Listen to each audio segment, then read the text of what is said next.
दोस्तों स्वागत है आपका। आज हम बात करने वाले हैं समास की। दोस्तों पिछले वीडियो में हमने बात करी थी संधि की। संधि के 3 पार्ट हमने बनाए थे और आई थिंक आपको पसंद आया होगा। अब हम आज बात करेंगे समास की। संधि का जो लास्ट वीडियो था तीसरा, उसके लास्ट में थोड़ा सा हमने समास की बात की थी। वहां हमने बात की थी जब 2 वर्णों का संयोग होता है, यानी 2 वर्णों के संयोग से जो विकार आता है वहां पे बनती है क्या? संधि। और जब 2 शब्दों के मेल का होती है बात, जब 2 शब्दों से विकार आता है उसको हम बोलते हैं समास।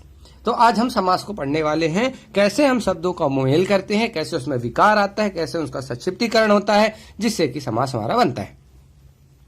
तो सबसे पहले समास के बारे में हम जानते हैं इसका वर्ड का मतलब क्या है। तो समास का मतलब होता है संक्षेप, किसी चीज को छोटा करना कहलाता है समास। शाब्दिक अर्थ अगर हम बात करें, वैसे तो मीनिंग बहुत सारी अलग भी हो सकती है। फिर यार बात करें हम तो मतलब शब्दों का संक्षिप्तीकरण जो किया जाता है वो किया जाता है समास में, यानी शब्दों को जब हम संक्षिप्त कर देते हैं तो समास बन जाता है। कैसे?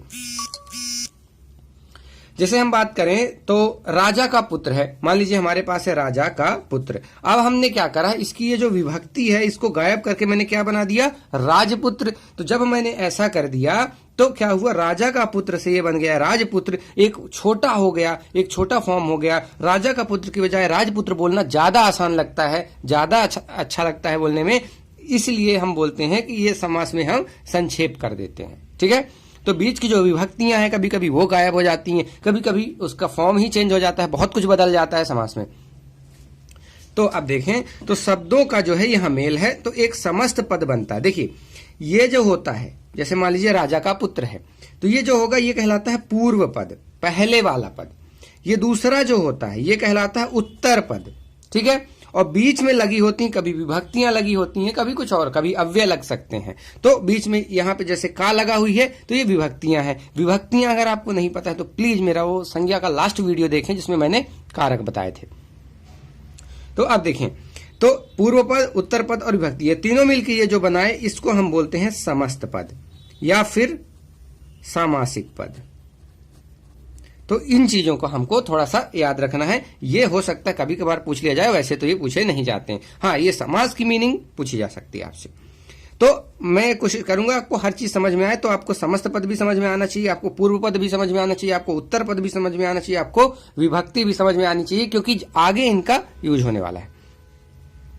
अब जैसे संधि विच्छेद हमने बात करी थी संधि के बाद, वैसे ही यहाँ समास विग्रह। संधि विच्छेद क्या था? जो संधि बन गई थी नई, जैसे हिम प्लस आलय हिमालय, और हिमालय को वापस से तोड़ना हिम और आलय में, वो कहलाती थी संधि विच्छेद। ऐसे ही समास विग्रह, अगर मैंने राजपुत्र बना दिया तो इसको मैं वापस अगर राजा का पुत्र में तोड़ दूं तो वो कहलाता है हमारा समास विग्रह।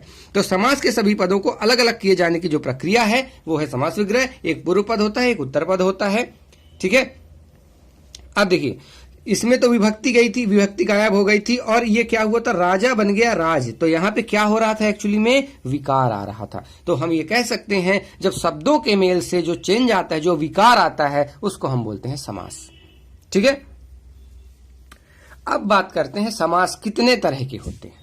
बहुत तरह के समास होते हैं दोस्तों। आपने ये वाले समास जरूर पढ़े होंगे: अव्ययी भाव समास, तत्पुरुष समास, कर्मधारय समास, द्विगु समास, द्वंद्व समास और बहुब्रीहि समास। ये हमेशा से आप पढ़ते आ रहे हैं, पर जो चीज आप नहीं पढ़ रहे हैं वो आज हम आपको बताने वाले हैं, क्योंकि इन पे अब क्वेश्चन आते तो हैं लेकिन थोड़ा सा और बिग पिक्चर आपको पता होनी चाहिए। ये जो होते हैं प्रमुख भेद होते हैं दोस्तों, ये अभी हम देखेंगे कैसे कहां से आते हैं। ठीक है, अब देखते हैं एक्चुअली में समास कैसे विभाजित होते हैं। देखिए मेनली समास 4 ही होते हैं।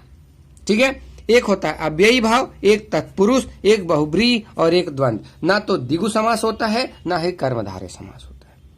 तो द्विगु और कर्मधारय कहाँ है? तो अगर आप देखें तो तत्पुरुष का एक पार्ट होगा कर्मधारय और दूसरा है एक यहीं पे द्विगु। तो अभी हम इनके बारे में थोड़ा सा जानते हैं। अव्ययी भाव समास, अव्ययी भाव तो आप जानते ही हैं, अव्ययी भाव अव्यय लगा होता है जिसमें, उसके बारे में हम आगे डिटेल में पढ़ेंगे। अभी हम टाइप की बात कर रहे हैं। क्यों हम बात कर रहे हैं दोस्तों? क्योंकि व्यापम में एक नए तरह के क्वेश्चन आते हैं। आपसे पूछेगा तत्पुरुष समास के कितने भेद होते हैं, आपको बताना पड़ेगा ये 2 होते हैं, या फिर द्वंद्व समास के 3। आप इन चीजों को पढ़ के, ये जो आपने अगर करी है, इन चीजों को पढ़ के आप ये क्वेश्चन नहीं कर सकते। ठीक है, अगर आपसे पूछ लिया समानाधिकरण तत्पुरुष कितने टाइप के होते हैं तो आप कैसे बता पाओगे? आप तो कभी सुने भी नहीं होंगे कि समानाधिकरण भी होता है। ठीक है, इसलिए इनको पढ़ना ज्यादा जरूरी है। अगर आप इनके बारे में पूरा नहीं भी जाने तो इसके नंबर जानना बहुत जरूरी है, कितने टाइप के होते हैं। तो तत्पुरुष की अगर हम बात करें तो मेनली तत्पुरुष जो होता है दो तरह का होता है। पहला होता है व्यधिकरण, दूसरा होता है समानाधिकरण। ठीक है, तो व्यधिकरण के खुद के 6 टाइप होते हैं जो हम पढ़ते हैं। ठीक है, उसके बारे में अब हम पढ़ते रहते हैं। जैसे कि आपने देखा होगा कर्म तत्पुरुष आपने पढ़ा होगा, करण, संप्रदान, अपादान, संबंध, अधिकरण। दोस्तों ये कर्म, संप्रदान, करण, अपादान, ये आप अगर विभक्तियां पढ़े हैं तो आप यानी कि आप कारक पढ़े हैं तो आपने जरूर देखा होगा, वहां पे ये सारी विभक्तियां होती, कर्म कारक, संप्रदान कारक, अपादान कारक, इनकी अपनी अपनी विभक्तियां होती हैं। हमने कारक के वीडियो में इसके बारे में बहुत अच्छे से बात करी है, आप वहां देख सकते हैं। तो उन विभक्तियों के आधार पर जो तत्पुरुष समास बनता है उसको हम बोलते हैं व्यधिकरण तत्पुरुष। और इसमें कर्ता कारक नहीं होता है, बस आपको याद रखना है। कर्ता कारक और संबंध कारक वाले 2 नहीं होते हैं, क्योंकि 8 विभक्तियां होती हैं और यहां व्यधिकरण केवल 6 ही होते हैं, ये आपको याद रखना है। दूसरी बात करें अगर समानाधिकरण वाले, तो समानाधिकरण 8 होते हैं, ये नंबर आपको याद होना चाहिए। उसमें कौन से आते हैं, तो कर्मधारय और द्विगु। कभी कभी आपने देखा होगा क्वेश्चन में आप कर्मधारय में और तत्पुरुष में कंफ्यूज हो जाते हैं कि कौन सा होगा, और आंसर आपको तत्पुरुष मिलता है। उसका रीजन यही है दोस्तों कि ये कर्मधारय जो है और जो द्विगु है ये तत्पुरुष के ही एक पार्ट है, जो उसके समानाधिकरण तत्पुरुष के भाग हैं। ठीक है, तो बिल्कुल एक जैसे सिमिलरिटी तो मिलेगी आपको, कर्मधारय, द्विगु और तत्पुरुष में एक सिमिलरिटी तो मिलेगी, क्योंकि एक ही जैसी चीजें हैं सारी। उसके बाद ये नए, मध्यलोपी, प्रादि, उपपद, अलुक और मयूर व्यंजकादि, ये जो है लास्ट वाले यहां से, ये वाले दोस्तों संस्कृत में मेनली मिलते हैं। हिंदी में इनका यूज बहुत कम है, फिर भी चूंकि हम चाहते हैं कुछ भी चीज छूटे ना, तो बेसिक थोड़ा थोड़ा हम इनके बारे में देख लेंगे। बाकी हमारे लिए बस ये 3 इंपॉर्टेंट है, यहां से यहां तक, यानी कि कर्मधारय से लेके नए तत्पुरुष समास तक। ठीक है, उसके बाद अगर हम बहुब्रीहि की बात करेंगे तो बहुब्रीहि 4 तरह के होते हैं, समानाधिकरण, व्याधिकरण, तुल्य योग, व्यतिहार। इनके बारे में डिटेल पढ़ने की जरूरत नहीं है, क्योंकि ये एग्जाम में नहीं आते हैं। बस आपको नंबर याद होना चाहिए कि बहुब्रीहि समास 4 तरह के होते हैं। अगर आपने व्यापम के पुराने पेपर देखे हैं तो आपको बहुब्रीहि के टाइप या तत्पुरुष के टाइप या द्वंद्व के टाइप जरूर मिलेंगे, ये क्वेश्चन में पूछे गए हैं। इसीलिए मैं इसको कवर कर रहा हूं कि हमारा कुछ भी छूटे ना। जैसे द्वंद्व समास में देखें तो एक होता है इतरेतर, एक वैकल्पिक, एक समाहार। इनके बारे में हम डिटेल में देखेंगे। तो दोस्तों ये चीजें आपको याद होनी चाहिए, कितने नंबर होते हैं। समास के प्रमुख भेद की अगर हम बात करें तो 6 होते हैं। उसके बाद अगर हम पदों की प्रधानता के आधार पर बात करें दोस्तों, तो फिर ये कैसे होते हैं, तो पदों के प्रधानता के आधार पर ये 4 तरह के होते हैं। सबसे पहले अगर हम बात करें जिसका पूर्व पद प्रधान हो। अब ये प्रधान का क्या चक्कर है, ये थोड़ी देर बाद हम एग्जाम्पल में बड़े अच्छे से समझेंगे, क्योंकि प्रधानता में आपको बहुत परेशानी हो रही होगी, मुझे भी बहुत हुआ करती थी। तत्पुरुष में आता है जैसे पूर्व पद प्रधान, अव्ययी भाव में आता है पूर्व पद प्रधान, तत्पुरुष में उत्तर पद प्रधान। फिर भी हम समझ नहीं पाते कहना क्या चाह रहा है, और जब हम पे क्वेश्चन आता है तो हम अपनी तरफ से हिसाब से लगा देते हैं और गलत हो जाता है। तो हम अच्छे से समझेंगे प्रधान का क्या मतलब है। तो बस अभी आपको इतना समझ लीजिए कि जिस केवल अव्ययी भाव समासी होता है जिसमें पूर्व पद प्रधान होता है। तत्पुरुष और कर्मधारय आपको ये पता चल चुका है, ये दोनों एक ही होते हैं, एक ही टाइप है, तत्पुरुष का ही टाइप है कर्मधारय। तो ये होता है, इसमें उत्तर पद प्रधान होता है। द्विगु समास जो है इसमें तत्पुरुष, कर्मधारय और द्विगु, ये कर्मधारय और द्विगु हम देख चुके हैं, ये तत्पुरुष के ही टाइप है, तो ये तो एक ही होंगे। उसके बाद अगर हम बात करें जिनमें दोनों पद प्रधान होता हो वो है द्वंद्व समास, और जिनमें कोई भी पद प्रधान नहीं हो वो होता है बहुब्रीहि। इसमें तो तीसरा ही पद प्रधान होता है, 2 पद कुछ बोलते हैं और इसका अर्थ कुछ तीसरा ही निकलता है और वो तीसरा पद प्रधान होता है। ठीक है, अब हम थोड़ा डिटेल में देखते हैं इनके बारे में। तो अव्ययी भाव समास से हम शुरू करते हैं। तो अव्ययी भाव समास में जो पहला पद है वो प्रधान होता है और समस्त पद जो है वाक्य में क्रिया विशेषण का काम करता है। दोस्तों समस्त पद आप समझ चुके हैं कि जो बनता है, जैसे ये आजन्म लिखा हुआ है, ये एक समस्त पद है, इससे मिलके ये बना है, तो ये एक छोटा फॉर्म है यानी संक्षिप्त फॉर्म है, जो फाइनल रिजल्ट हमको मिलता है वो समस्त पद कहलाता है। तो इसमें अव्ययी भाव में पहला पद प्रधान होता है। ठीक है, पहला पद प्रधान होगा। दूसरी बात, समस्त पद जो है ये जो बनेगा वो वाक्य में क्रिया विशेषण का काम करेगा। दोस्तों क्रिया विशेषण क्या है, हम आई थिंक जानते होंगे, जो भी शब्द क्रिया की विशेषता बतलाते हैं उनको हम क्रिया विशेषण कहते हैं। ठीक है, तो अब ये जो बनता है, जो समस्त पद है, चूंकि ये क्रिया विशेषण का काम करता है, इसलिए समस्त पद जो है लिंग, वचन और विभक्तिहीन रहता है। आप समस्त पद का लिंग नहीं बदल सकते, आप समस्त पद का वचन नहीं बदल सकते, साथ ही आप समस्त पद में विभक्ति भी नहीं बदल सकते। क्यों? क्योंकि अव्यय होता है, क्रिया विशेषण भी होता है जो कि बदला नहीं, जिसका लिंग, वचन और विभक्ति नहीं बदली जाती। ठीक है, तो जैसे एक एग्जांपल से बात करें, अव्ययी भाव समास में कैसे ये क्रिया विशेषण का क्या मतलब है। जैसे मान लीजिए उसने लिखता है उसने भरपेट खाया। अब देखिए खाना तो एक क्रिया है, ये हमको पता है, तो क्रिया की जो विशेषता बताया कि उसने भरपेट खाया, भरपेट, तो ये जो भरपेट है ये जो है क्रिया विशेषण की तरह काम कर रहा है खाया का। तो ये भरपेट एक जो समास हो गया यहाँ पे, वो हो जाएगा यहाँ पे अव्ययी भाव समास।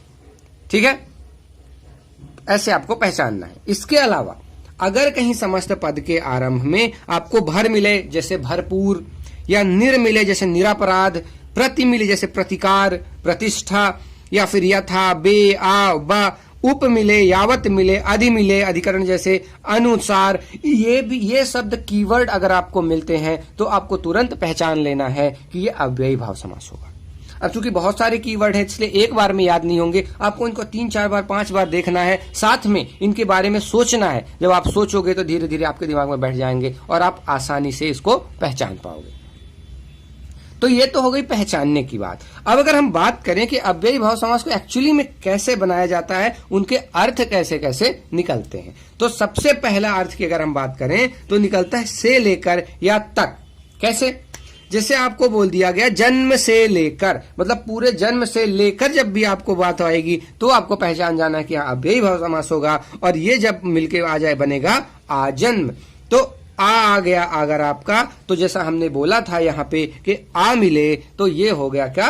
अव्ययी भाव समास। ठीक है, तो आपसे 2-3 तरह के क्वेश्चन आ सकते हैं। एक तो आजन्म पूछ लेगा इसका समास विग्रह क्या होगा, या दूसरा पूछ सकता है आजन्म में कौन सा समास होगा। तो आपको आजन्म का पता होना चाहिए, या तो आपको आ याद हो, आ लगता है किसमें? अव्ययी भाव समास में, या फिर आप उसकी मीनिंग निकाल लो। आजन्म का मतलब जन्म से लेकर, और जब जन्म से लेकर की बात हो रही है मतलब कि यहां से हम आपको पता चल जाएगा कि ये अव्ययी भाव समास होगा। दूसरी बात, अगर क्रम का पता चले, जैसे अनुज्येष्ठ हो गया, ज्येष्ठ के क्रम से, तो हम आप यहां भी देख चुके हैं कि अनु यहां पे आता है। ठीक है, और दूसरी बात जन्म से श्रेष्ठ के क्रम से, तो जब भी क्रम की बात होगी तो वहां अव्ययी भाव समास होने वाला है। फिर अगर किसी चीज के अनुकूल हो या किसी चीज के अनुसार हो तो वहां भी अव्ययी भाव समास आएगा। जैसे यथाशक्ति, शक्ति के अनुसार, यथा समय, समय के अनुकूल। अब दोस्तों यहाँ पे साथ में मैं एक और चीज बात कर देता हूं। यहाँ पे हमने बोला था कि पहला पद प्रधान होता है, तो पहला पद प्रधान का मतलब क्या है दोस्तों? आप कभी भी पहला पद इसका मत ले लेना, अदरवाइज आप गलती कर जाओगे।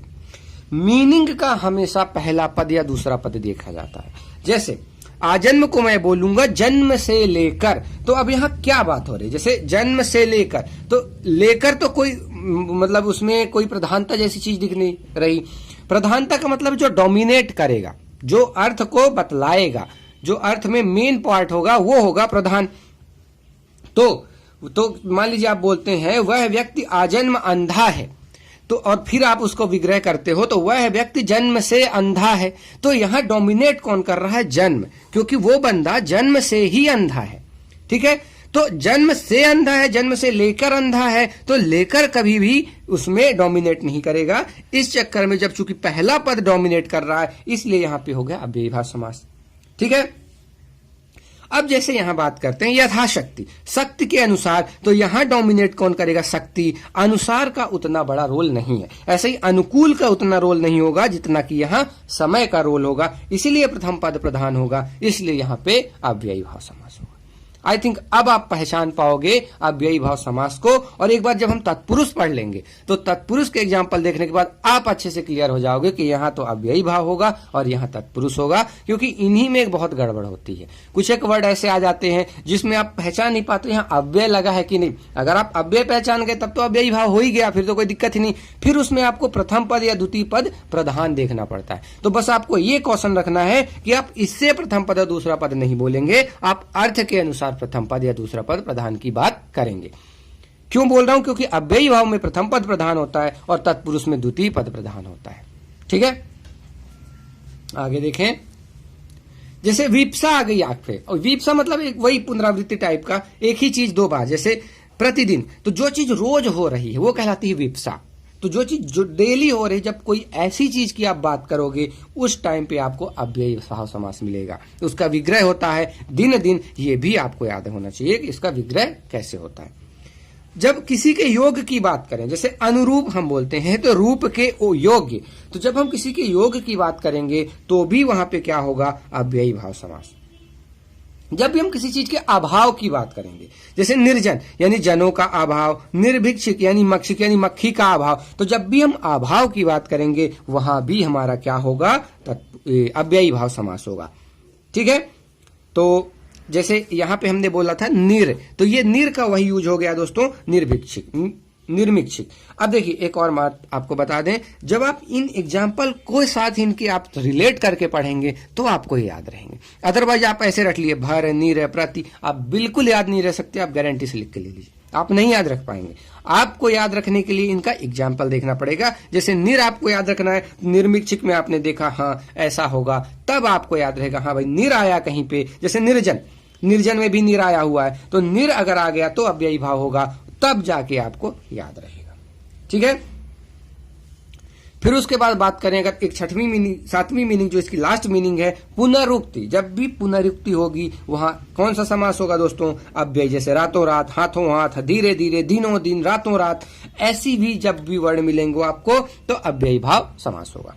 तो हमने क्या समझा, से लेकर फीलिंग आए, मीनिंग आए तो भी अव्ययी भाव समास, क्रम से रिलेटेड कोई चीज आए तो अव्ययी भाव समास, किसी के अनुकूल, किसी के अनुसार यानी समय के अनुकूल, समय के अनुसार, शक्ति के अनुसार ऐसा कुछ आए, या विप्सा आए मतलब डेली वो काम होता जा रहा है, दिनों दिन, प्रतिदिन ऐसा वाला, या फिर किसी के योग की बात है, रूप के योग, धन के योग, समय के योग, या अभाव की बात करें हम, निर्धन, निर्जन यानी निर्धन भी जैसे धन का अभाव, निर्जन यानी जनों का अभाव, या फिर पुनरुक्ति आ जाए, तो इस कंडीशन में क्या होगा, अव्ययी भाव समास। ठीक है, तो अब आई थिंक आपको अव्ययी भाव समास अच्छे से समझ में आ गया होगा। अब जब हम तत्पुरुष पढ़ेंगे तो इन दोनों में अंतर भी समझ में आ जाएगा। अब आगे बात करते हैं हम दूसरे समास की, जिसका नाम है तत्पुरुष समास।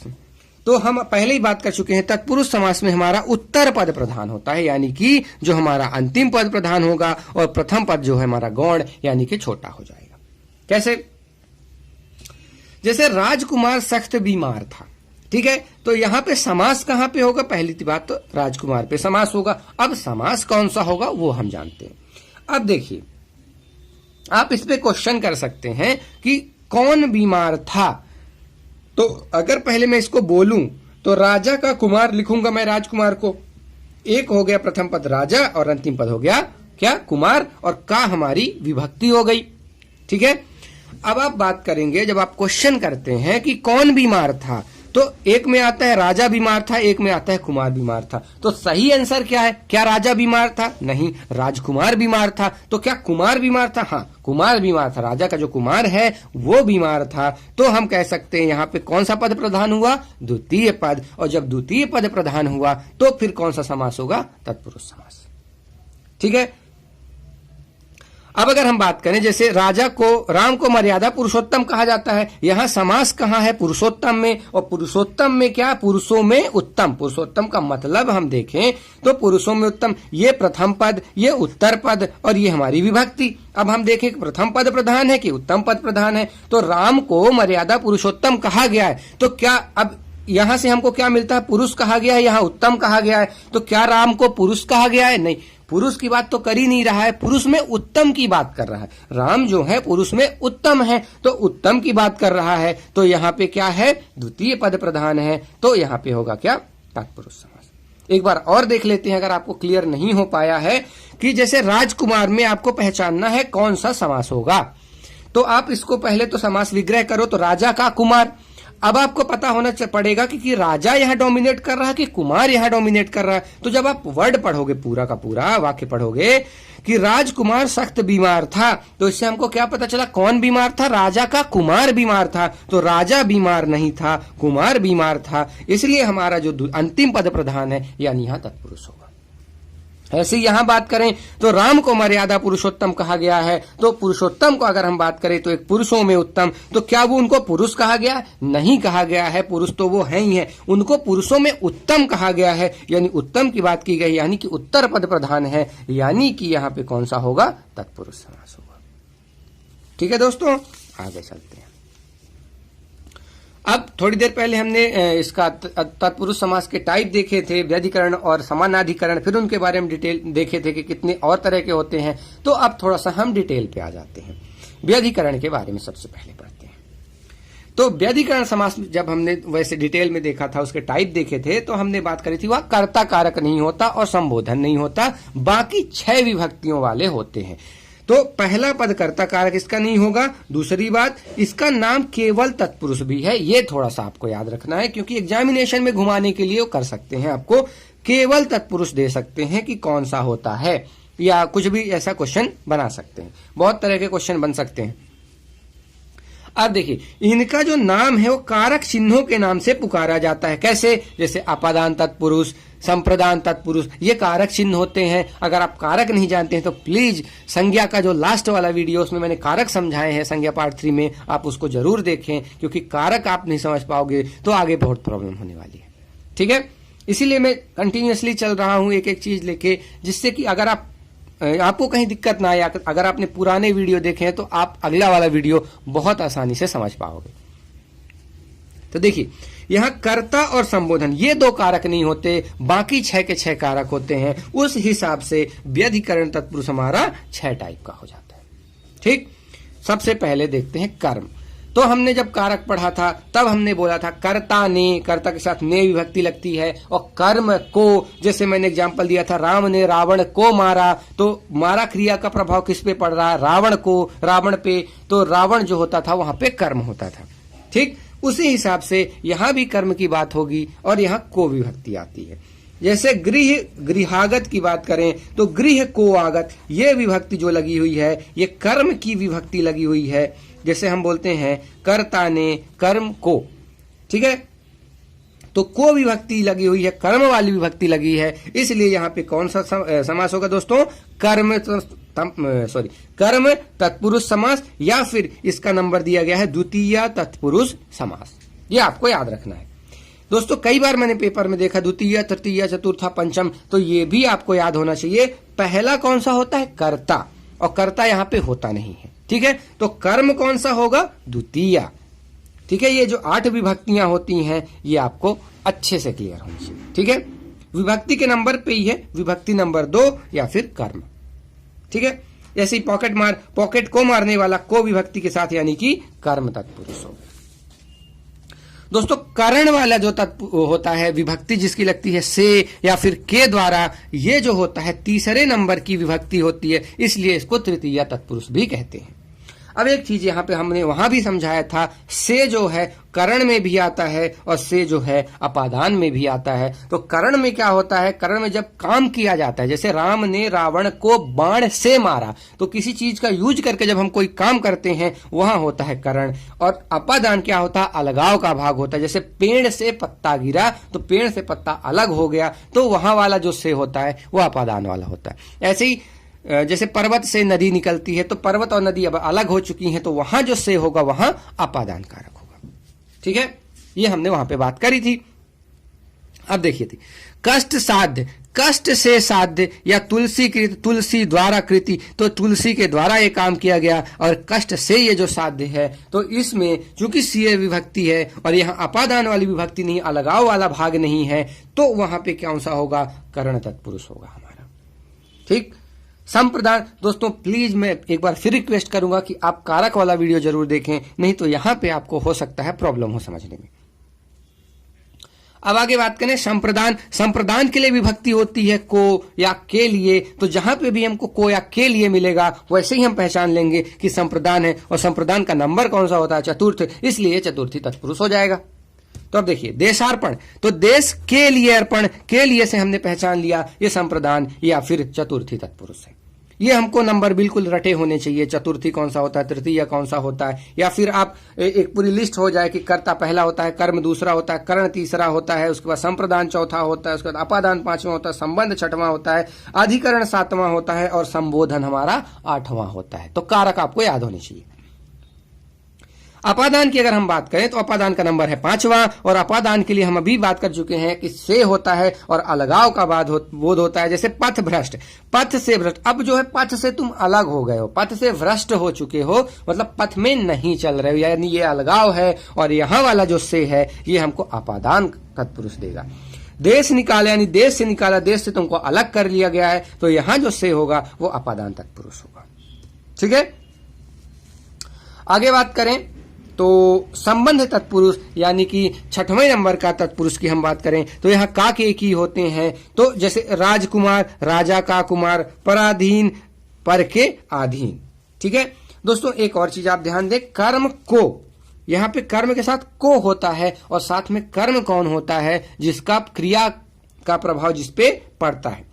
ठीक है, और यहां होता है संबंध वाले में का के की, और ये दो चीजों के बीच में संबंध बताता है, तो यहां संबंध वाला होगा। जैसे राजकुमार, राजा का संबंध किससे बता रहा है, कुमार से। पराधीन, पर का किससे बता रहा, अधीन, पर के अधीन, पर यानी दूसरा, अधीन मतलब उसके अंडर में हो, तो दूसरे के अंडर, तो इन दोनों के बीच संबंध बता रहा है। चूंकि ये संबंध बता रहा है इसलिए यहां संबंध यानी कि षष्ठी तत्पुरुष होगा। और जो लास्ट तत्पुरुष होता है व्याधिकरण का, वो होता है अधिकरण, यानी कि सप्तमी तत्पुरुष। यहाँ पे में और पर विभक्ति लगी होती है। इसका मतलब होता है किसी चीज में, मतलब जैसे कला प्रवीण, तो कला में प्रवीण, किसी में जब आप कुछ होता है, रहने के स्थान एक तरह से आप कह सकते हो, जैसे घर में, कला में, आप पर, मतलब ये जो में और पर अब विभक्तियां आती हैं वहां पे सप्तमी तत्पुरुष होगा। जैसे आप बीती, आप पर बीती, तो ये पर और ये में से हम क्लियर कर लेंगे यहां कौन सा समास होगा, तो तत्पुरुष समास होगा। और कौन सा वाला तत्पुरुष, अधिकरण तत्पुरुष।